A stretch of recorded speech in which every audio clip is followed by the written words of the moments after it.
फडणवीस आणि ठाकरेंचा एकत्र विमान प्रवास. इंडिगोच्या विमानात नागपूरपर्यंत फडणवीस आणि ठाकरे सोबत.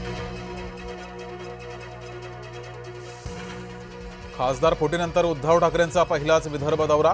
ठाकरेंच्या स्वागतासाठी नागपूर विमानतळावर कार्यकर्त्यांची गर्दी.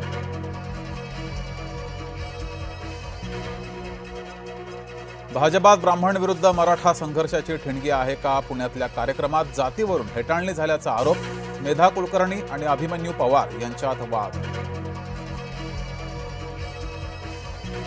सिया गोयलच्या भावाची लोणावळा पोलिसांकडून चौकशी. साहिल गोयलची 8 तासांपासून चौकशी होती सुरू. बचावासाठी आरोपी सियाचं नवं कारण. केतनला टक्कल होतं, तो विग वापरायचा. सियाच्या आरोपांवर केतनच्या वडिलांचं स्पष्टीकरण. आता चर्चा ऑपरेशन टायगरच्या तिसऱ्या टप्प्याची. ठाकरेंचे 16 आमदार शिंदे फोडणार अशी चर्चा. 3 दिवस उद्धव ठाकरे घराबाहेर. फुटेरांच्या मतदारसंघात ठाकरेंची तोफ धडाडणार. घुले कुटुंबाचं धनंजय मुंडेंकडून सांत्वन. खासदार सोनावणींच्या मुलावर कारवाईची घुलेंची मागणी. जैनांनी राजकारण्यांच्या नादाला लागू नये. राज ठाकरेंचा जैन समाजाला गर्भित इशारा.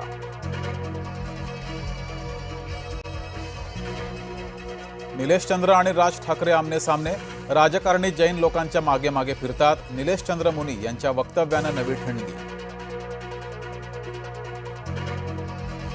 ऑपरेशन टायगरची बक्षिसीट धाकल्या शिंदेंना मिळण्याची शक्यता. श्रीकांत शिंदे आणि संजय जाधव केंद्रीय मंत्रिमंडळात असण्याची शक्यता. दिल्लीच्या राजकीय वर्तुळात जोरदार चर्चा.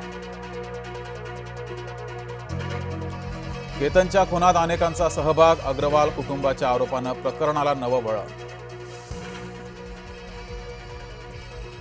केतन अग्रवालची हत्या ही अनाकलनीय घटना. गृहमंत्री देवेंद्र फडणवीस यांची भूमिका. आरोपी सियाच्या भावाची पोलीस चौकशी संपली. साहिल गोयलची 10 तासांपासून चौकशी. पावसाळ्यामध्ये हौशी पर्यटकांना नियमांची वेसण. पहिने, दुगारवाडी धबधबा, ब्रह्मगिरी पर्वत, हरिहरगड परिसरात कडक निर्बंध. ठाकरेंनी दान दिलंच नाही. आमदारांची रक्कम गोळा करून ठाकरेंनी दिली. शिरसाडाने राऊतांच्या दाव्याची हवा काढली. येवल्यामध्ये दडी मारून बसलेल्या पावसाची दमदार एंट्री. पश्चिमेकडील शेतकरी मात्र अद्याप पावसाच्या प्रतीक्षेत. ठाण्यातील 51 वर्षीय व्यावसायिकाची आत्महत्या. व्यावसायिक भावेश नवीनचंद्र मजेठिया यांचं टोकाचं पाऊल. वरळी सेलिंगवरून उडी घेत संपवलं जीवन. गावठी पिस्तूल विकणारे 2 सराईत गुन्हेगार जेरबंद. पुण्यातील चांदणी चौकात पोलिसांची कारवाई. बेकायदेशीर शस्त्र तस्करांचे धाबे दणाणले. मोबाईल हॅक करून आर्थिक फसवणूक करणारी टोळी जेरबंद. मुंबई सायबर गुन्हे शाखेची मोठी कारवाई.